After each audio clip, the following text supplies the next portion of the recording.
Hi everybody. Wanted to do a video that I've been thinking about for a couple of days since this Tales of Tribute released on the public test server. Just kind of an introduction to the Tales of Tribute game that's coming up with Elder Scrolls Online in the next High Isle chapter release, which should be coming out in June. It's available on the public test server now, so obviously things are subject to change. This is just the first week of this game on public test server. And it's a little bit different, I think, from most other card games, and some folks wanted to get some more information on about what this would be like when it goes live. So I wanted to kind of put together an overview. There's kind of a lot of chicken and egg, unfortunately, in the game. So I'll try to get through it in a way that makes some sense. So look, what you're looking at here is the layout of the board when you go to play the game, right? So this is when you start the game, this is what the table looks like. So what I wanted to do first is talk through kind of the sections of this table, so you kind of get an orientation to what all these things are. And I guess, to preface that, we would say that Tales of Tribute is a deck building game, as someone on Reddit helpfully pointed out to me. So it's not really like your Magic the Gathering and your Hearthstones, the collectible card games, and that the objective here isn't to find these rare cards and build a unique deck. Pretty much, a couple weeks in, everybody's going to have the same cards and the same decks. The game is much more about kind of the dynamic strategy of how you play cards that are acquired over the course of the game, as opposed to pre-building a deck and playing that. So if you play some of those other games, it's a little bit of a different mentality. I think there's some other deck building games like this, like Dominion, that are more similar. So when we talk about what happens in the game, fundamentally you have a set of 9 decks that you pick from, and 4 decks are in play in the game. And these 4 decks, so your opponent brings 2, you bring 2, these decks get kind of mixed up together, and the cards are drawn from this mix of decks. So in a way, it really levels the playing field. If someone has built this awesome deck and has gone and collected all the cards, well, that may benefit you just as much as it benefits them, because anybody can buy cards from either deck, right? So there is no kind of pay-to-win component where somebody can get an overwhelming advantage by having just a fundamentally better deck than you have. So that's I think, a nice part of the game. So let's talk a little bit about the layout of the board here. So in the middle section, this is what I call the tavern, right? So this is where these decks go, and you can buy and remove cards from the tavern. You have those 5 on display at a time. The other concept here is patrons, and this is the chicken and egg problem, right? Because we'll talk about this a little bit. Fundamentally, patrons are decks, right? So each patron has a set of cards associated with them. But as you see, they're also in play on the board, and these patrons do affect the course of the game. So they're a win condition, which we'll talk about in a little bit, and they have effects that you can activate throughout the game. So out of the universe, at least at launch, of these 8 patrons, only 4 will ever be in play. You pick 2 and your opponent picks 2. So let's look at some of the other sections of the board. All right, so it's kind of a lot going on here, but I'll try to talk you through it from kind of left to right. You have the tavern draw pile. So this is where these 4 decks originally start out. 5 of these cards get put in the tavern, and those are the ones you can buy from. As you remove cards from the tavern or buy them, additional cards get played out from this draw pile. Nobody can access that pile other than putting cards into the tavern. At the bottom left is your draw pile, right? So this is your cards. Your next card that you play will be the top card on this pile. Next over, we have 2 agent cards in play. So these are cards that are persistent, right? So these cards stay in game. Most of them have an effect that you can click on every turn. I think there's some confusion about agents in the tutorial, so we'll talk about agents a good bit going forward. And we'll also take a tour of all these numbers on the card. So that's coming up next. But just to know that agents are cards that kind of stay there perpetually unless they're removed by the opposing player. And then you have your played pile over on the right, which is those are the action cards that you have played in a particular round. And then a cooldown pile. So what happens is when you buy cards from the tavern, so you see those cards in the middle, when you spend gold to buy one of those cards, they go into the cooldown pile, so they don't get used immediately. And we'll talk a little bit more about contract actions and contract agents, which affect that. But they kind of go over in this cooldown pile, and they get shuffled into your draw pile when you exhaust your draw pile. In the middle are 3 kind of important numbers, right? So you have gold, which is how much gold you have generated this turn. Each card can either, it has a number of effects, but most of them will generate either gold or power. Power is the number on the right. Right now you see it's at red 29. So those are kind of your two resources in the game and what you try to balance and work with, gold and power. And you have different uses for both of those. Prestige, the middle number, is your score, right? So one of your win conditions is based on prestige, and we'll talk about win conditions in a second. So these are kind of the three key numbers that represent the resources that you're working with inside the game. One thing to note on the patrons on the upper right-hand side, there's that little blue arrow. That indicates the favor of the patron. So there's a win condition associated with this, which we'll talk about, but basically if the arrow is pointing towards you, the patron favors you. If it's in the middle, there's no favor. And if it's pointing up, it favors your opponent. So before we go any further, let's talk about the win conditions. There's two ways to win the game. Condition one is if you get all four of those patrons pointing down towards you, you win. It's a little bit hard to do because your opponent has a lot of ability to kind of shift those away from you. I've actually never seen a win on patrons so far. Condition two is more common, which is you get to 40 prestige, but the trick is you have to hold that lead through your opponent's next turn. So if you get to 40 and then your opponent gets to 41, you go another round until one of you preserves the lead for an entire round of both players. So it's not just, get to 40 and win. You have to get to 40 and hold it, keep them below 40 for one full round, then you win. So let's talk about kind of a tour of what a card looks like. You'll see these in game. And what I'm showing here, or trying to show, so it's the image of the card as you see on the table. And then if you hover over it, this little black thing, which, I'm sure we'll get better icons when it comes out of the public test server, is what you see when you hover it. So the information kind of ties on both of these images. So starting kind of at the top, right, that number 4 on the left-hand card is the gold cost. So you need to pay 4 gold to buy that card from the tavern. Going clockwise, the picture of the crow is the deck that it belongs to. And this becomes important because cards from the same deck can have effects on each other. And you see on this card, it says combo 2 and combo 4. That means if you play 2 purple cards in one turn, or 4 purple cards in one turn, you get these additional effects from the cards. So really a big part of the strategy has to do with lining up these combos and building your decks such that you have a high probability of getting cards of the same deck. If we keep going, so there's a set of numbers in the middle. The numbers on the left, so on the purple card, is that 2 with kind of the red triangle. That means that when this card is put into play, it's called the play effect, you gain 2 power. Remember, we had those 3 numbers in the center of the table. It's the right-hand number is power. So this automatically increases that by 2. On the right-hand side, those 2 numbers are the 2 combo effects. So the first combo effect means when you play 2 purple cards, you'll get to draw 1 additional card from your draw pile. And then if you've managed to play 4 purple cards in one round, you get 3 additional gold. So that's what the combos mean. So that's what all those numbers mean on an action card. On the other, we have what's called a contract agent. It has 1 additional number on it at the bottom, which is a health number, that number 5. So what this means is agents, like we were talking about previously, stay on the board persistently. So the number 5 is the amount of power that your opponent would have to use to remove that agent from the board, right? So if they have 5 power and they click on your agent, they can remove it. It's almost like attacking it, right, in another type of game.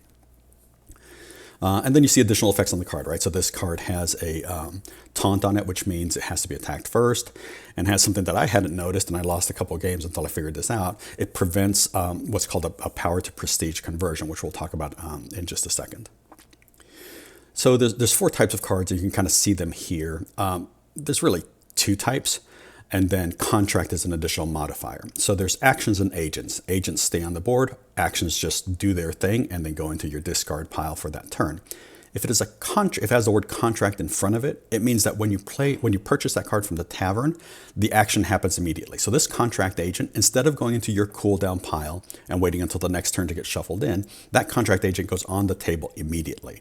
So contract you can think of as instant or immediate plays. And I think that's all the types of cards that are available in the game. So now let's back up and talk a little bit about these patrons, right? These 4 decks that we have in play. I haven't collected 3 of them on this player so far, so they're kind of grayed out. But at the beginning of the match, the first thing that happens is you have to pick the patrons. And you start with these four at the top, Pelin, Hlalu, Crows, and Celeris. And then through additional play, or if on the PTS, if you build a special type of character from a special template, you get all 8 patrons at once. But this basically says, what decks are you going to have in play? You pick 2, your opponent picks 2.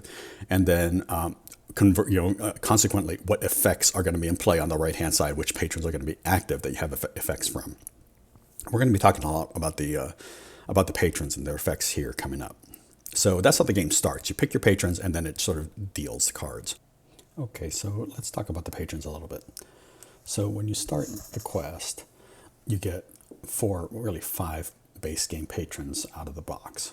Hlalu, Celeris, the Treasury patron, the Duke of Crows, and St. Pelin.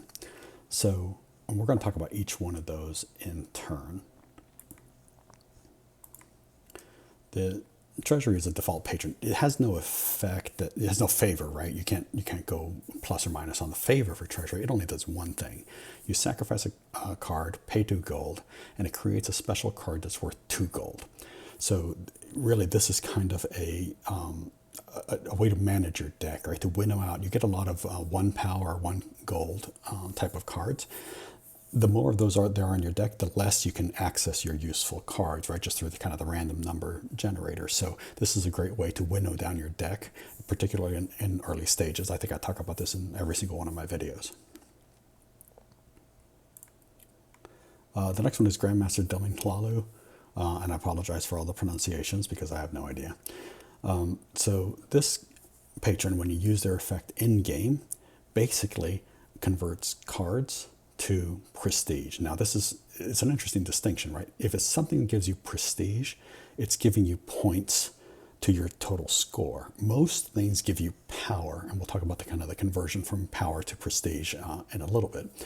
But so anything that gives you prestige directly is of a slightly different tenor than something that gives you power.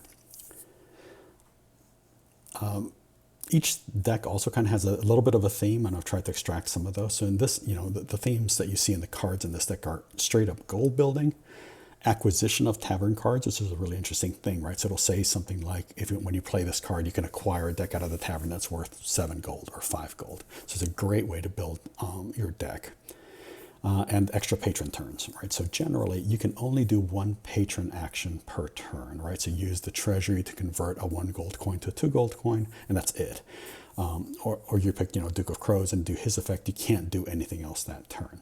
Some of these cards allow you to have 2 patron interactions per turn, which could be an interesting strategy when you're trying to win based on patron favor, right? So you could do 2 of those and kind of close the door on an opponent. If you have, 2 patrons that favor you and 2 in neutral, then you play one of these cards. If you have the conditions right to trigger both patrons, then that's a win condition that you could get using these. The next one is Cedric Loremaster Celeris. His use is to remove opposing agents. We talked a little bit about those, right? Those are the cards that stay on the table on your opponent's side. Some of those have interesting effects that can kind of block you. Some of those are actively working towards helping your opponent. So sometimes you just want to remove those. So this is an easy way to remove your opponent's agents without having to spend a bunch of power, like we talked about earlier, based on their health. Instead of doing that, you can activate this patron if he's in play and remove their agents. The deck theme for this is around deck management, right? So this lets you move cards from your draw pile to your cooldown pile, so left to right, which means, hey, I have some cards that are coming up that aren't interesting to me right now, I'd rather skip them, right? So that's the concept is you're trying to get to your more useful cards quicker. It also has mechanics for removing cards from the tavern, right? So either you want to free up the tavern so you can have access to more cards, or you want to strategically prevent your opponent from picking cards out of the tavern. You would use cards of this nature to remove cards from the tavern and deny your opponent access to those cards. One of the ones that I've played the most in early games is this Duke of Crows. It's a really interesting patron. So his ability simply converts gold to power. Right, so whatever gold you have in your round, you've picked his favor, and pick his interaction, and it gives you power equal to that gold -1. So that's a great thing. But once he's favored in your direction, you can't do that again unless your opponent plays the Duke of Crows. So you can't do it every turn. It's kind of an interesting mechanic. So There are players who save this to the very end. If you manage to amass a huge amount of gold, I mean, you could make a 20 or 19 power turn by using the Duke of Crows strategically. The deck theme, this deck is all about drawing more cards, and it's really cool, right? So if you manage to get a lot of purple cards in your deck, they will just keep on drawing on each other and comboing off each other. I had a great hand where, we're down in the teens, and all of a sudden I just started hitting a bunch of combos on Duke of Crows and ended up, getting a 27 points and finishing the game on that one round. So really, really cool stuff can happen with Duke of Crows. I really like this patron a lot. St. Pellin is the other very popular one. It's a straight up power deck. So his use when you activate him in game, it's to manage your agent, right? So if you had one of your agents move to your cooldown pile and you want to play that agent again, using this effect will move that agent directly from your cooldown pile to the top of your draw pile. So you'll see that agent again almost immediately, right? So it's a good way of kind of recycling your agents if you're going for an agent-based game. The theme of this deck is primarily straight up building power. It just kind of gives you power on almost every card. They have some agents with taunt. That agent we showed earlier has a taunt mechanic on it, which means if you have multiple agents, your opponent has to attack the agent with taunt before they can attack your other agents, which can help you preserve some of your other agents in play. And has an interesting mechanic, a power conversion blocker, right? So if you have this red agent in play that says it'll block the conversion, then at the end of your opponent's turn, when normally any remaining power gets converted to prestige, your total score, this agent would block that. And I didn't find that out until it was kind of way too late. It already happened to me a couple of times in a game. Like, where's my power going? It's not converting. And I realized that this agent had that effect. So I just, it was a reading failure on my part. So those are the base game patrons. Then you can acquire 4 additional patrons through play mechanics. One of them is by finishing the quest for the Rioters Club. Rioters Club, I think it's called, the actual club that kind of sponsors these tournaments. You get the Red Eagle for finishing their quest, and there's 3 others that actually I'm not sure. Supposedly you acquire them by getting stuff from Overland Activities, but I haven't seen it yet. So Hunding, his use is really just a passive gold gain. If he favors you, you get a gold each turn. The deck theme for this is kind of the opposite of the one we saw earlier, right? So this is deck management, but it's now cooldown to draw. It moves cards from right to left. So cards that you just played, you want to play again. You use cards from this deck to pull them back into draw. So if you have good cards and you just want to keep pulling them back, keep playing them, this is a great deck to use for that. And it also allows for tavern card acquisition, right? So you can it has these, get a free card that's worth 5 gold or 7 gold. Rajin the Purring Liar. Interesting deck. Its use is kind of for stuffing your opponent's deck, right? I mean, a lot of strategy in this game revolves around narrowing your deck down so that your best cards play a lot. If you use this, it keeps on stuffing your opponent's deck with useless cards, bewilderment cards. I haven't actually seen one yet. Nobody's played this against me yet, but that's kind of the concept, right? Is all of a sudden your opponent has all these junk cards in their deck, and it's impeding their ability to execute their strategy. The deck theme itself is around opponent force discards, right? So when you play certain cards, it will force your opponent to discard cards from their hand before they play them on each round. And then self-agent management. It's for removing your own agents for whatever reason. Again, I have not played this patron yet, but it's a deck control and deck stuffing theme. Sorcerer King Orgnum, I see this one actually a good bit. It can be a little bit frustrating, and I think it's actually broken on the public test server now. So the use is for deck filling and converts card count to power. So what that means is you pay 3 gold. For every 4 cards you own, it gives you 1 power, and then it creates a boarding party, kind of a 1 gold type of card.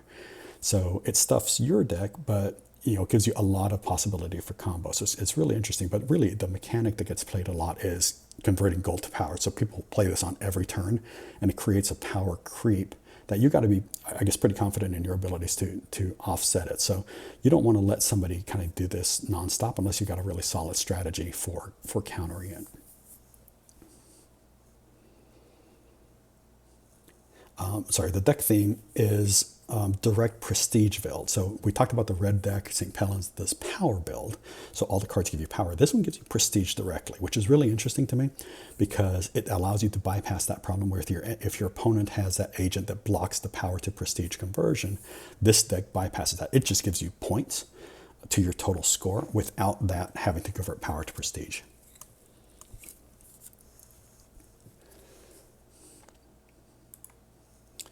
And finally, we have Red Eagle, which is the one you get from finishing the quest for Tales of Tribute. So his use is you convert power to cards, right? So it allows you to draw, kind of similarly to how the Crow deck works, right? You pay 2 power and you draw additional card. This can go wrong a lot, right? So you end up doing things like paying 2 power and you get a 1 gold card back. Great.